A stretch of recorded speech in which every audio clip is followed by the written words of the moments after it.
Hi, welcome to Dr Michael book review of Adventures into Terror, Volume 1. This is from Atlas Comics Library #1 series from Fantagraphics. And this is a new series, hopefully will run to 100, 200 volumes. Who knows? I really hope it. There's a couple of new ones coming out fairly soon. There's a science fiction one, there's a war one, Joe Maneely one, and also Venus. Really looking forward to all those. This is a beautiful hardback. You can see a real nice quality hardback from, obviously not from Atlas, that was the overall name that was given to that period, 48 to about 59 for Marvel Comics as they were then, and Fantagraphics. Just very, very nice quality. You see some more stories on the back. Return of the Brain. And sort of lots of hypodermics that are always being used. And this is just good. Very first volume in an Atlas Comics Library, Adventures into Terror. And this is treasure trove of stories and lots of different artists. So Don Rico, I'm just choosing a few names there, Joe Maneely, Russ Heath, Basil Wolverton. So if you're a fan of EC Comics, this is sort of book that's going to be of it. Are they as good as EC Comics? Obviously people will turn around, no, the EC ones were the pinnacle. I think these ones are pretty decent stories still the same. They were quirky, they were weird. I love that. Just that looks beautiful, doesn't it? Just great. Lovely, horrible. I think that yellow is perfect. Adventures into Terror, and the red as well. You can see all the names. You got there the restoration, Allan, Harvey, and Hwang, and they've done an absolute superb job. I think because the material, some of these comics are not always the best of conditions. Over the years, I've had many Atlas comics. I've loved them. Unfortunately, I've got none from 1951 to show an example of. But I'm just going to.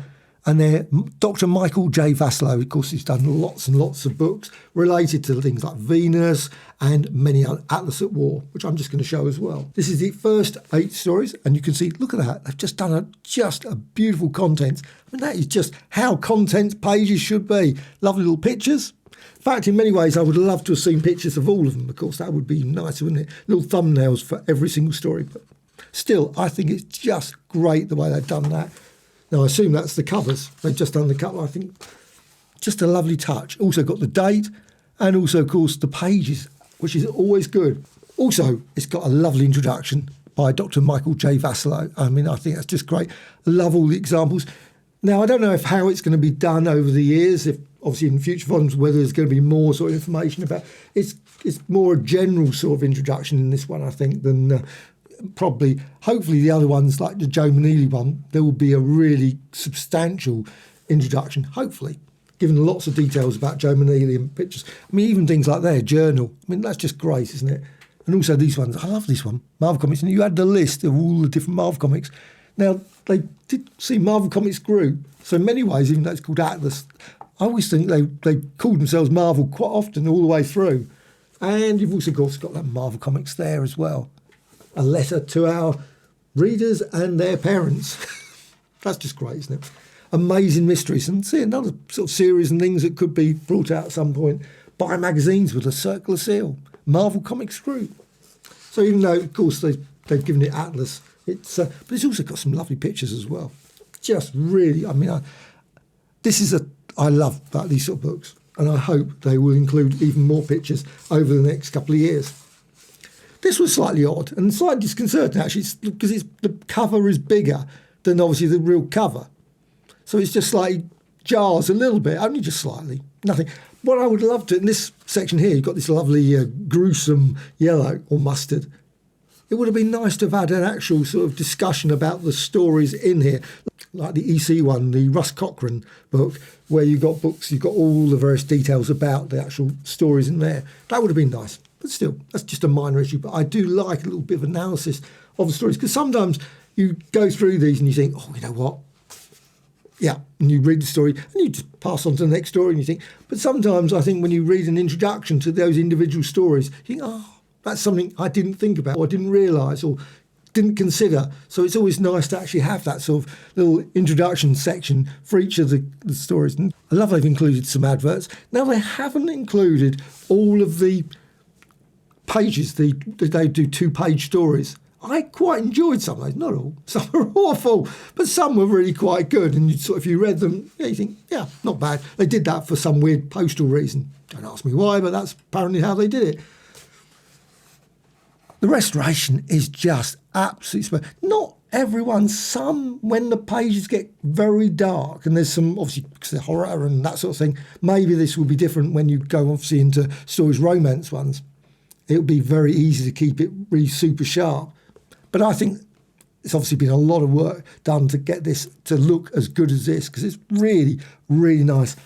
Also, it's on matte paper, and it's just, and they haven't messed around with it. To me, it looks near enough, not exactly, it can never be, looks like as if you bought it off the actual shelves, the rack in the comic shop back in 1951. You find a copy and you've got it, and it just looks that sort of nice quality. It's just really, really decent. Even the adverts look good.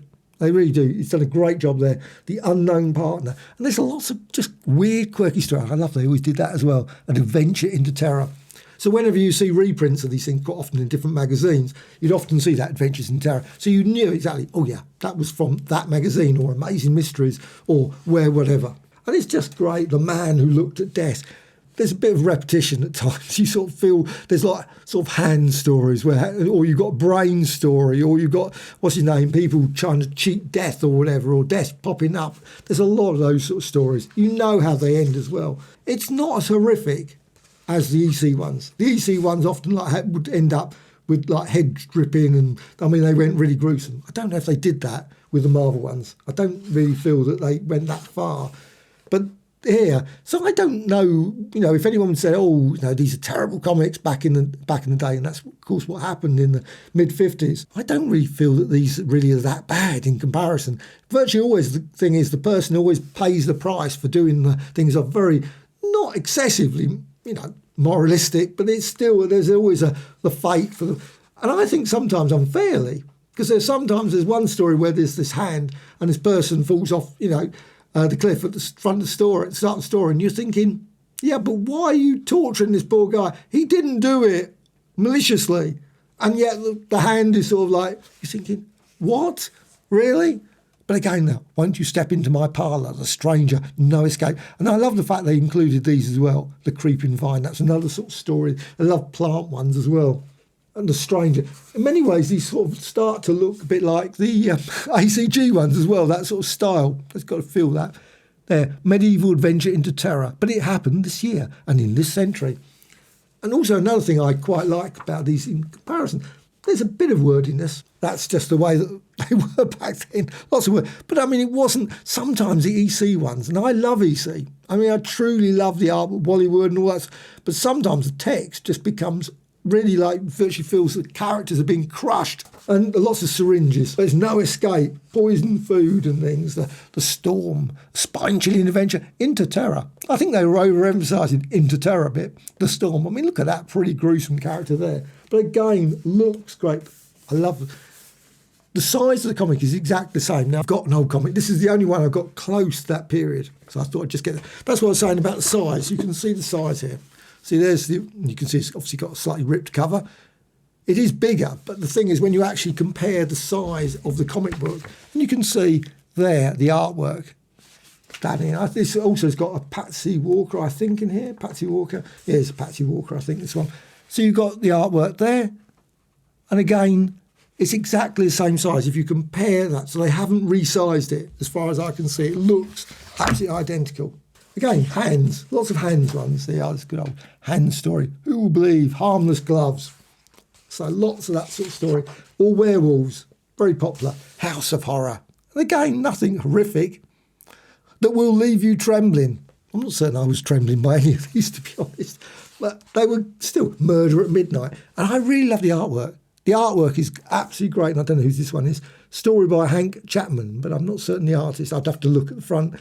And sometimes some of the characters are a bit weird. Yes, you are the one. Ooh, who the devil are you? Etc. etc. Oh, the torture room. This is a continuing character. Now I don't know if he continued beyond this book, but there's two stories in this. When I first saw it, I thought, the brain, I've seen that already. The return, because I didn't read it in order. I was dipping backwards and forwards. The brain and somebody, and he goes, I think actually quite a good character. Why haven't they brought him back? He would be a great villain. You can imagine sort of the brain going bouncing backwards and forwards, sort of trying to take control of various people. I mean, a pretty, Hands of Murder. Again, you can see a very popular theme running through these things. Lots of hands. Or Torture Room. This one's good. Though very much sort of Room 101 kind of thing. George Orwell. That was my first impression when I was reading it. I was thinking, Vampire Brats. I love this one. This is just great. This is horrible. And also they put this as well. They actually put virtually the story in the first panel. Why? Why do that? But they always did that. And then, of course, he's got this character who obviously an actress, future actress, you must eat, etc., goes off to home and everyone's acting a bit weird. And it's just so odd, but brilliant, all the same. Thing in the Water, that's great as well. I love that. Another horrifying adventure into terror. Very good little story. And Hitchhiker. Again, another twist at the end story. Some of them were just a bit silly twists at the end, but this, you virtually know what's going to happen. There's nothing in these stories, I think, that you probably couldn't put to, again, Hands, Return of the Brain. I love this sonic ray gun. Was it really a sonic ray gun? I suspect not. It probably just made a loud noise. Look at that dark room. I mean, some really odd art stories. Really, really, really good stuff. The Thing That Grew. They've done a few of those stories as well. I think they must have done thousands of those stories. The Thing That Grew. They're always good, though. And you virtually always know what's going to happen there as well. They always end gruesomely, of course. Going Down. Oh, that's good. There's always the twist of going down, the character going down. It's not stopping. Yes, elevator stories. Was there some sort of thing with elevator stories? I think that story must have been done, not to death, but probably. It's just virtually always the way. It's normally always Satan or someone that you killed years ago or something that turned out, and sort of all this one as well. I love this one. Basil Wolverton. I mean, just absolutely, really the most... Now, well, this Enter the Lizard. A prototype story. Maybe not. In fact, in many ways it is. It's a prototype story. That would probably add a few quid to the cost of that book, wouldn't it? As a prototype for Spider-Man. I don't think it is. I do get slightly despairing with those prototype stories. Most of them are not prototypes, really. It was just an idea. Lizard. You know, Hulk. Just names, aren't they? I mean, at the end of the day. I love those ones. Always the fate. You know, like Ditko. Ditko did that. Oh, that's a Joe Sinott. But Ditko always loved or Gil Kane. Those sort of in the faces, all laughing away. Brilliant example. Not like the sort of thing you do in a sketch pad and draw lots and lots of characters all sort of doing. Oh, that one as well. This is and also some of the stories are really short. And that is actually, I think, really a good thing as well. 2 pages. And you got this one, The Miracle. Just brilliant. Actually, that character looks like Miracle Man. Prototype story again. Another prototype story, The Miracle. No, there's no Mr. Fantastic or anything like that in here. There's some really, really good stories, and there's some daft stories. But this, I think, is brilliant as well. And I'm really, really pleased that they include... Key thing for me has always been to remember all the people that created these things. And I would love to see even more names on this. More, obviously, all the people that did the production as well. All the people that... Anything related or connected with it should have an entry in these things. Because it's just, you know, they created something that people have loved. And it's just great to see all... And it's right depressing, of course, when you see all things, but inevitable, of course. I mean, that's the... But Russ Heath, I was really surprised, 2018. Didn't realise it was not that long ago, really, 1926. George Klein. Now, one was... I can't remember his name now. Not Don Rico. Paul Ryman, 1910. Well, actually, most of these people, obviously, in the 1950s. Lots of them were born in 1910, 1920. But there was one that was born in about 18 something. I thought, oh, amazing. Basil Wolverton, I mean, he was 1909, 1978. Joe Sinott, 1926, 2020, and so on. Great, really, really great. I'm really pleased. Please include even more details. Maybe photos, if there's photos that exist in the course. If there's not, I mean, I would love to see a 5 or 6 page at the end, again, because you've got just that. Just, you know, why not include a lot more details about the people that created it, as well as the publishers, of course, and all those sort of things, everything about it. Anyway, I want to, just for finish, I just want to go through the other things. Like I said, I just want to show you this. I love this one. A bit battered, I know, but this is a great little... And these comics you can pick up. I think a couple of pounds. A couple of pounds, very tatty. I know it's got a horrendous rip in it, but I don't collect comics for the fact they need to be in mint condition. It's never been one thing. You know, each of their own. And also the stories as well. That was one slight disappointment. I wish they'd included the stories. Would have been good.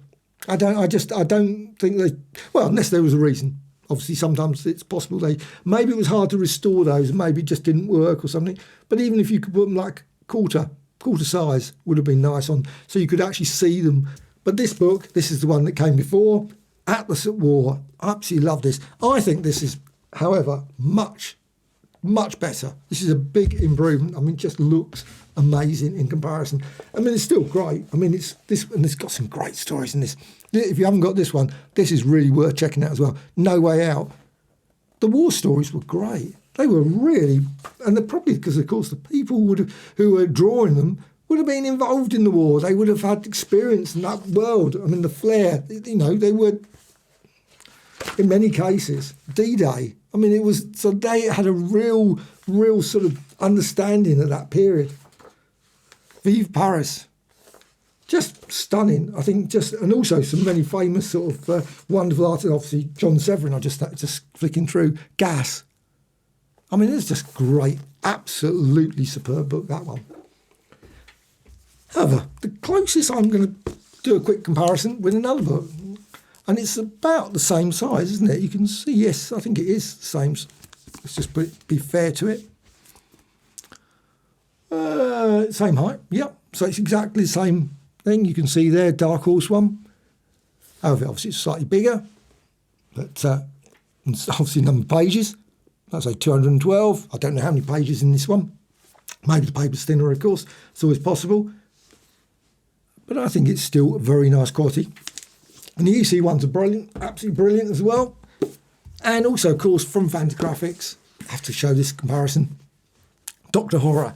Now, I love EC ones. I think EC ones are just amazing. But they are very different. I mean, they are, again, maybe they're not as wordy as I think. Sometimes that's pretty wordy, isn't it? But you get some stories when you flick through it, and they're not that wordy. So it's but of course, these are in black and white. Obviously, I don't mind if these have been black and white, but they are colour, of course. But if they'd been black and white, it would have been just... Many of the stories I've actually probably read over the years. We've got a series called Allan Class, sort of comics that just came out, and literally virtually every single Atlas one or ACG, all those sort of ones, were all in those sort of books. I couldn't find one, obviously. I've got quite a few upstairs, but always trying to find one particular story to actually show an example would be nice, but I couldn't. However, here's the Marvel one. Now, I think this is lovely, and I am looking forward to Venus Volume 2. Finally, the thing that Marvel should have brought out ages and ages ago. And, of course, this has got an introduction by the same person. So there's a brilliant introduction there. I am looking forward to the introduction to Volume 2 from him. So it'll be, I'm certain it's going to be absolutely great. I am really, because the stories are great in this. Venus 1, the artwork is odd, very strange, really of its time. Hedy Divine, I love that. But I really love that artwork. I think that artwork is just very unusual. Not obviously nothing like nowadays, but I just think it's just great. But the stories were not really horror / terror / that sort of thing. They were a bit, but ones that come in later in the Volume 2 are like Loki stories and a lot more unusual. Some very odd stories. The ones I've seen examples of the artwork. And you can see here, Whom Gods Try. Actually, Loki might have been in this one as well. 52-page one. But still, I love those painted covers. They're always good as well. So that's a Marvel one. But the thing is, I wanted to point out, of course, the pages in here are glossy. And the size-wise, again, obviously the size of the picture, the actual panels and everything are all the same as in here. But this, I think, is much nicer way of doing it. I wish Marvel had gone for this. Just the spine just then. I wish Marvel had gone for this approach. Would have been so much nicer, and surely would have been easier to produce. I mean, I don't know. Maybe the restoration takes longer or whatever in that other style, the Marvel style, than this. I don't know. But to me, this is so much far superior. Really love this, and this book is absolutely magical. I am really pleased I finally got it. I am looking forward to hopefully picking up all the future volumes. However, that happens. But it's going to be I say the Venus one, there's a war one, science fiction one, and, well, and hopefully some funny animal ones and various other ones and crime stories and lots more. They produced a lot of stuff. Yeah, I think there's just a lot of possible stories that could come out from the Marvel/Atlas collection. So Adventures into Terror, Volume 1, really, really worth picking up. I love it. Absolutely love it.